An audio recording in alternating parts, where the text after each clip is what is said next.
Hey, what's up? My name's Alexa, and today we have a very fun Taylor Swift themed video. So I thought it would be really fun to combine two of my favorite things, books and music, and assign a book for every song on Folklore. And I feel like this is very appropriate considering Folklore's 1-year anniversary just passed, so happy birthday, Folklore! Genuinely, that was like a holiday to me. I'm being so serious because Folklore is definitely my favorite Taylor Swift album. I've come to the conclusion. It's taken a lot of contemplation, but I've gotten here, and I just love Folklore. It's a no-skip album. It's so good. I love it so much. I also have my beautiful, beautiful Folklore record right here in arm's reach, as always. Anyway, enough of that. Let's get into the songs and the books. Let's start with the first song, which is The One. For The One, I chose the book City of Girls, and throughout this whole album, it was kind of tricky picking songs because a lot of the songs are about, you know, love and romance and relationships, and there's only so many books that I read like that, but there was like little kind of connections I can make in certain books. So I chose City of Girls because The One is basically like this song encompassing this idea of like, what if this person who got away was the one? Like, what if they were the one, and like how fun it would have been if they were the one. And so I chose City of Girls because there's this one relationship in the book that is in the beginning. It starts as a friendship, and it was something I immediately latched onto. Like, as soon as I started reading the book, I was like, wow, this relationship has so much potential. And then I really feel like the book lost that potential and like the momentum that was really building at the beginning, and these two friends do kind of like reach this like climax point, but it really goes downhill after that. And I feel like it really exemplifies like this idea of like, what if things were different, and the whole idea that like if you made one different decision, like what would it be like? And I don't know, I really love this friendship and relationship that we see in City of Girls between our main character and one of her friends in the beginning of the book, so I think it's really applicable to The One. The next song on the album is Cardigan, one of my favorite songs on Folklore. And for this one, I chose On Earth We're Briefly Gorgeous. This was pretty tricky to pick a book for too, because it's, you know, this whole concept in Cardigan is like this lover like making you feel like you matter, like the whole like, you know, when I felt like an old cardigan under someone's bed, you put me on and said I was your favorite, like feeling like you're chosen, you know? And then like the whole full circle thing it does at the end where she keeps repeating, and I knew you'd come back to me. I feel like the depth of this song is just so relevant to Ocean Vuong's romantic relationship that he's talking about in this book. I feel like especially because, you know, this is a true story, and he's talking about his kind of first love that was like super secretive, and it was just like him just realizing he was queer and kind of like learning that with another person. So like that whole concept of like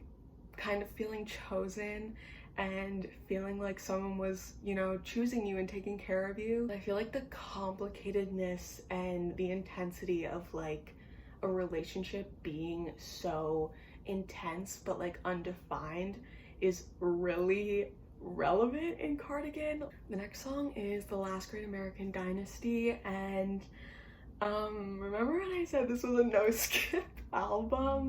Well, there's one skip, okay? Granted, it's not that I don't like this song, I just never put it on, you know? It's just like one of those ones I never put on, but it's still like fun, it's still a bop for sure. So I pretty much chose this book off of like the one line I really like in this song, where it's like, she had a marvelous time ruining everything, and how this song is like, you know, about this woman kind of like being in this town and being very ominous and like stirring up stuff, being very independent and, you know, making her mark. Like, she's making herself known. For this one, I chose Little Fires Everywhere, and I chose this because of Mia's character. In Little Fires Everywhere, Mia is one of the moms in this book, and there's like two mom main characters. And Mia is this totally unconventional mother. She's an artist and she moves around all the time. And when she moves into this town that the book is based in, which is like this very like perfect white picket fence town, she really becomes like an aspect of attention and, you know, not always wanted attention. And I just really thought like the whole concept of like her entering the town and then like leaving it and kind of like escaping just really kind of had like Last Great American Dynasty vibes. The next song is Exile featuring Bon Iver, and the song is everything. The song is so good and so sad. The book I chose for this one is In the Dream House, and both the song and the book are so heartbreaking in very similar ways.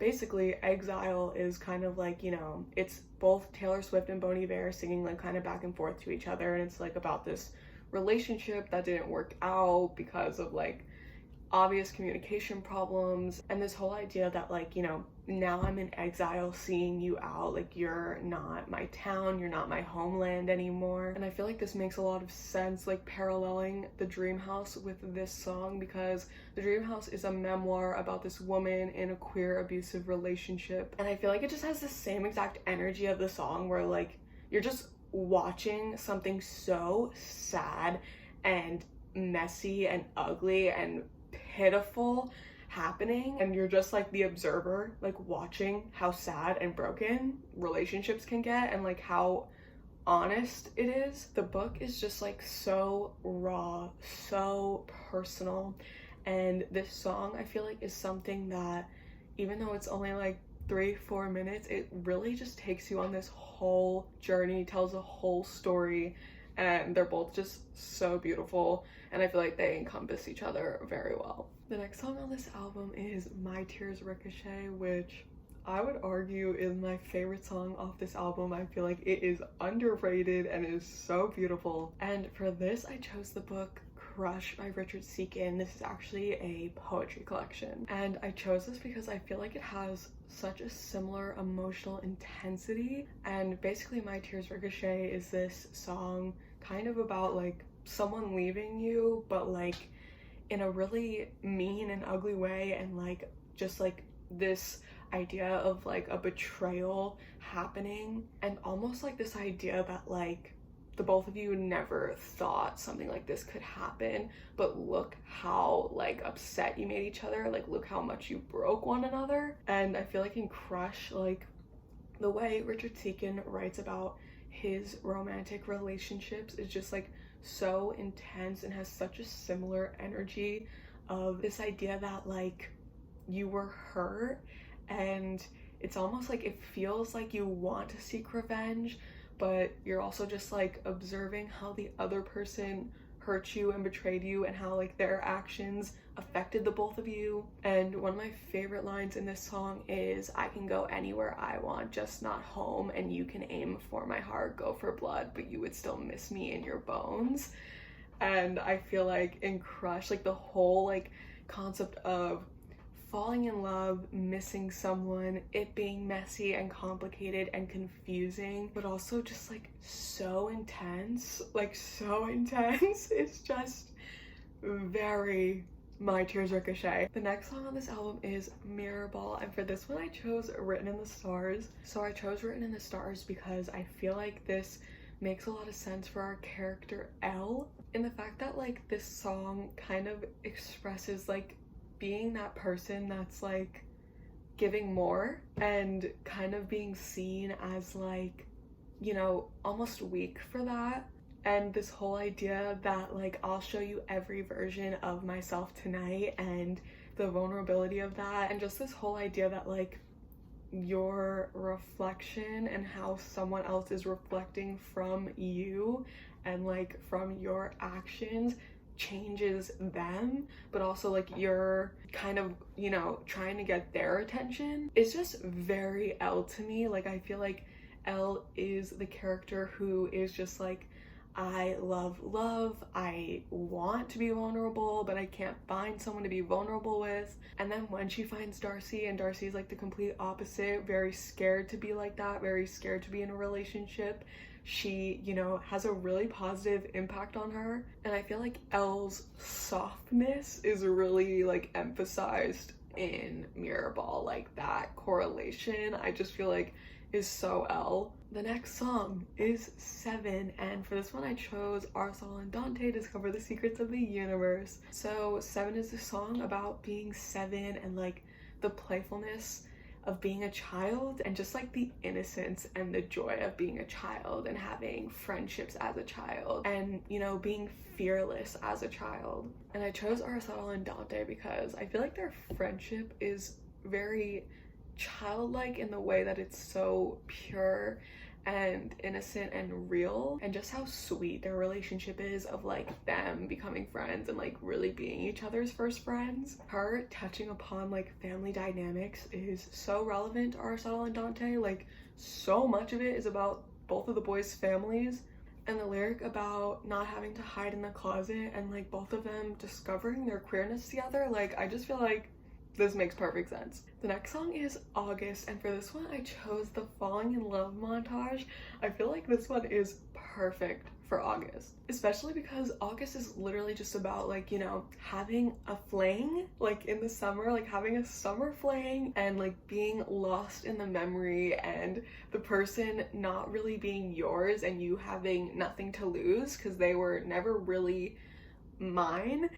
And is that not the literal entire concept of the Falling in Love montage? That's literally just the blurb of the book. Like, that is what it is. Like, the fact that our two main characters are like, okay, like, let's just do all the dating stuff this summer just for fun, you know, and not fall in love, but then they fall in love and it gets all intense, and it turned into that thing where it's like, okay, do I have to let go of this person because, well, I kind of promised that I would, and they're not really mine. So this book is literally the definition of this song, and it's so perfect for this. The next song we have is This Is Me Trying, and another one of the best songs on this album. It's so good. And for this song I chose The Perks of Being a Wallflower. I feel like this is so obvious. Like, obviously during The Perks of Being a Wallflower, it's all about, you know, our main character who is this like loner, this wallflower, dealing with his mental health a lot, and this whole idea of just like, this is me trying, and like throughout the book watching him like try to make friends and try to experience love, and like just trying to be like a normal teenager. I just feel like the energy, the intensity of this song matches with this book perfectly. The next song on this album is Illicit Affairs, and for this I chose Something to Talk About. This is another one where I'm like, oh my god, this is so obvious, because Illicit Affairs is talking about having an affair and kind of being really secretive about a relationship and how that affects both of the people in the relationship. And in Something to Talk About, we have this, you know, forbidden kind of love that's happening between a screenwriter and her assistant, and everyone's, you know, kind of spreading these rumors, thinking that they're together, like really assuming that they're together. And then, you know, things do kind of start going in that direction, and it kind of does have like this energy of an affair, even though it's not, but just this energy of like having to keep something a secret, and it like affecting you like mentally, and like just like so deeply like affecting how you communicate with that person, like how your relationship is with that other person you're like keeping this secret with. I just feel like it's perfect for Something to Talk About. The next song we have is Invisible String, and for this song I chose Hang the Moon. And this one was really easy because basically the whole song is talking about someone else like being tied to you like by this invisible string, that this whole time this invisible string was leading you to one another. And I feel like this makes so much sense for Hang the Moon because our two main characters are two characters who knew each other when they were teenagers, and one of them had a big crush on the other one, but, you know, never really said anything. And then once they like meet up again in adulthood, it all comes together, and very easily so. And I feel like it just really embodies the concept that, like, you know, there was an invisible string leading you to me, like we were always gonna end up this way. Like the energy of a relationship just being like so inevitable is so present in Hang the Moon. The next song is Mad Woman, and for this I chose They Never Learn. So Mad Woman is basically, you know, going off saying no one likes a mad woman, but you made her that way. And just this whole concept that like mad and angry women are so demonized, but there's a reason they became that way.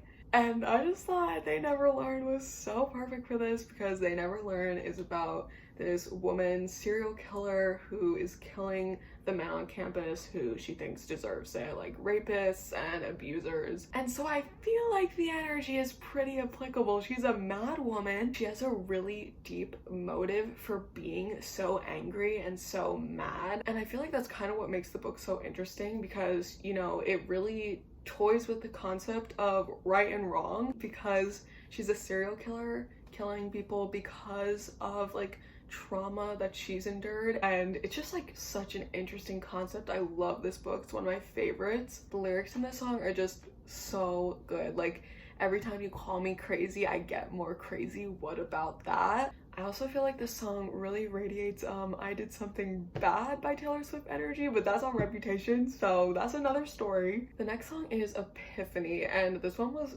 kind of difficult for me because in general I would say it's about kind of experiencing like a past trauma, like almost having like this PTSD around an event and not talking about it, especially like with the lyrics, some things we just don't speak about. And for this one I chose the book Then She Was Gone, and I chose Then She Was Gone because it's about this mother who lost her daughter 10 years ago, and it's about her, you know, in real time 10 years after, trying to like live her own life after this really traumatic event. And there's even that lyric that goes, someone's mother, someone's daughter. I just feel like makes so much sense with this book. And even the fact that like it's called Epiphany, and the, you know, chorus is like, I dream of some epiphany, and this, you know, traumatic event leading to this mom like, you know, constantly looking for her daughter and thinking about her daughter, and then kind of shutting out the idea and having this epiphany. Like, I just feel like it's so good for this song. The next song is Betty, and for Betty I chose Heartstopper. The energy of this song and this book is the exact same. Like this little cutesy high school romance, and towards the end of the song where she's saying, if I showed up at your party, would you kiss me in front of all your stupid friends? And I've only read the first Heartstopper comic, but the whole like fact that their romance was not expected, and then at the end of the book they're kind of like, you know, navigating the fact that they have feelings and that they're going to have to like potentially be like that in front of other people and be out to other people. I just feel like both this song and this book are so cute and they're a perfect match. The next song is another one of my favorites, which is Peace. And this is genuinely heartbreaking, but for Peace I chose The Seven Husbands of Evelyn Hugo. I can't compute. So in the song Peace, she's basically, you know, asking, if I couldn't give you peace, like, would that be enough? Because I can never give you peace. And the fact that in Evelyn Hugo, like, their relationship could never be public and could never be like other people's relationships really stripped them of their peace. Like, they could never just be like a peaceful average couple during that time. And throughout Peace, like, this whole idea that like she's like, I would give you everything, but like there's only so much I can do. And there are so many lyrics in this song that are just so relevant to The Seven Husbands of Evelyn Hugo. For example, the lyric, I would die for you in secret. I'm gonna let that one speak for itself. And this entire part of this literal poem of a song where it goes, and I'd swing with you for the fences, sit with you in the trenches, give you my wild, give you a child, give you the silence that only comes when two people understand each other, family that I chose now that I see your brother as my brother. Is it enough? But there's robbers to the east, clowns to the west. I'd give you my sunshine, give you my best, but the rain is always gonna come if you're standing with me. That breaks me into a trillion pieces. Like, there is so much to unpack there. First of all, give you my wild, give you a child. And the family that I chose now that I see your brother as my brother. Like, the ending, like, if you know, you know. And just that whole last part, like, I'd give you my sunshine, give you my best, but the rain is always gonna come if you're standing with me. Just like the idea that she has so much attention on her that the rain is always gonna come when she's with her. Like, there's no escaping that attention. So is it enough if I can't give you peace? This song just literally drives me crazy, and I think of Evelyn Hugo every time I listen to it, and it breaks my heart every time. The next song on this album, which is originally the last song on this album, but the deluxe version has one more song, but this song is called Hoax, and I love this song. I just think it is so beautiful, and for this song I chose The Invisible Life of Addie LaRue. And this is one I feel like you have to think about a little, but the lyrics make so much sense with Addie LaRue. And so I'm gonna just bring my iPad into the picture and read you off some of the lyrics that I feel like are just so good for this. So just to start off, it goes, my only one, my smoking gun, my eclipse sun, this has broken me down, my twisted knife, my sleepless nights, my winless fights, this has frozen my ground. First of all, like, when is Taylor Swift gonna come out with a poetry book? I feel like in conjunction to thinking about, like, Addie's relationship with Luce at the beginning and how she didn't want to give up her freedom, so she literally did anything she could to get it. But this whole idea, like, this has frozen my ground, like, this has literally changed my life so drastically. And then just like the chorus where it goes, stood on the cliffside screaming, give me a reason, your faithless love's the only hoax I believe in. I feel like this is so applicable to both of the relationships in this book, with Luce and with Henry, like, for two completely different reasons. Like, your faithless love's the only hoax I believe in.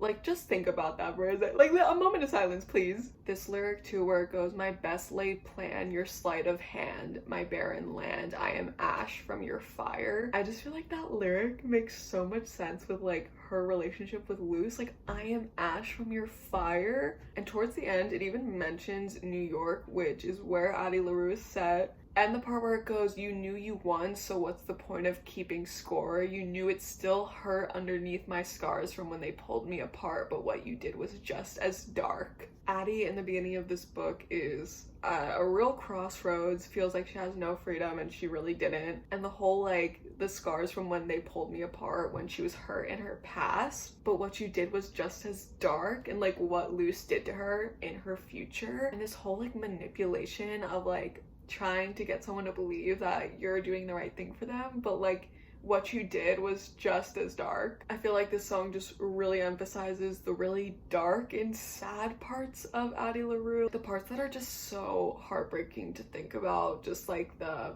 existential stuff and the whole extremely complicated relationship between her and Luce, who is, you know, a god who made her live forever. And now they have this weird relationship because everyone forgets Addie except for him. It's just so complicated, and like, I feel like the intensity is really represented in Hoax. The last song on this album is The Lakes, and for this song I chose This Is How We Lose the Time War. I think this song is so perfect for This Is How We Lose the Time War, because this whole song is about, like, you feeling like you don't belong and that your lover doesn't either, like that the both of you just like don't belong in this place that you are, and that you just want to like escape and like run away. I really like the lyric, I'm not cut out for these cynical clones, because both of these women are on opposite sides of a war, and both of their, like, you know, governments, if you will, are like these cynical clones. Like, everyone's the same and they expect everyone to be the same and think the same,